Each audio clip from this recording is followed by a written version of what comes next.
Alright, folks, the unthinkable has finally happened. We've been staring at the Real Clear Politics numbers, wondering, when is Biden gonna drop and Bernie gonna take him over? Well, guess what? It has now happened. Alright, so a Monmouth poll came out. Alright, has Bernie at 26, Biden at 16, Warren at 13, Buttigieg at 13, and then the others are there. So, as you can see there, that's a massive, gargantuan, giant 10-point lead in this poll. And what's really interesting about the Monmouth poll, if you actually look at the other Monmouth polls, they never treat Bernie Sanders very good.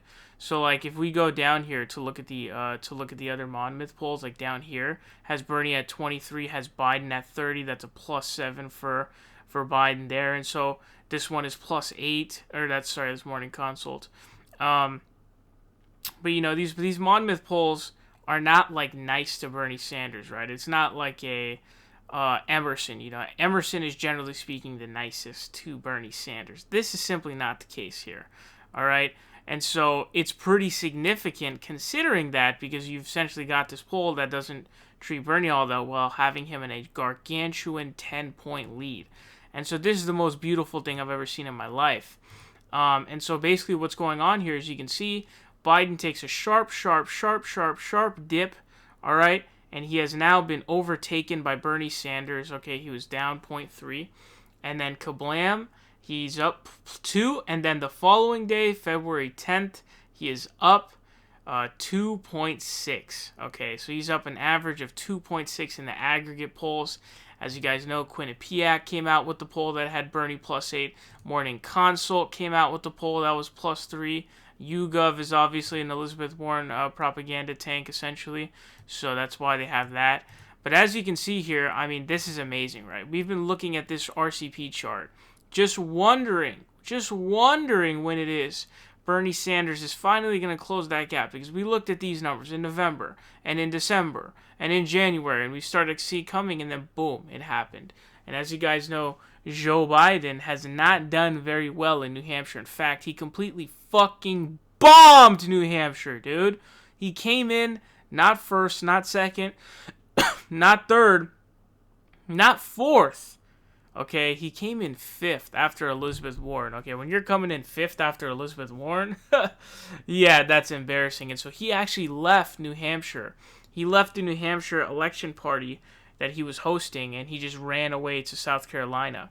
But the problem for him now is Bloomberg is now taking away his South Carolina support, and so is Tom Steyer. And so he's getting fucked everywhere he's going, basically, because his African-American support is what he was relying on, but that's all gone now because Bloomberg stole it from him, and so did Tom Steyer. And so now Bernie Sanders already had his 20% black support, and so now he's like on level playing field with all the other candidates. Like Bloomberg, and both Biden and Bloomberg, I think, have around that 20 mark. And so Bernie Sanders does the best with all of the other groups of minorities in the country, Hispanics, Muslims, you know, those groups he does the best with. And so when you total up all the different minority groups, Bernie Sanders is at the top, right? Because not, you know, I hate to break this to you, but black people aren't the only minorities in the country, right? They're not the only other race, non-white race in the country. And so when you combine those, he's actually at top. Same thing happened in New Hampshire. And so Joe Biden's campaign is pretty much dead. It's pretty much officially done for. I'd be really shocked if it were to make a comeback, because it's just so embarrassing how poor he performed. He didn't even get to 10%, which is just sad. It's just so embarrassing. And he got clock cleaned in Iowa as well, beyond what we thought he was going to hit. I mean, he clearly did way worse than the poll showed. So Bernie Sanders at the top. This is something really awesome. You know, don't stop now. We need to floor the gas pedal, as I always say.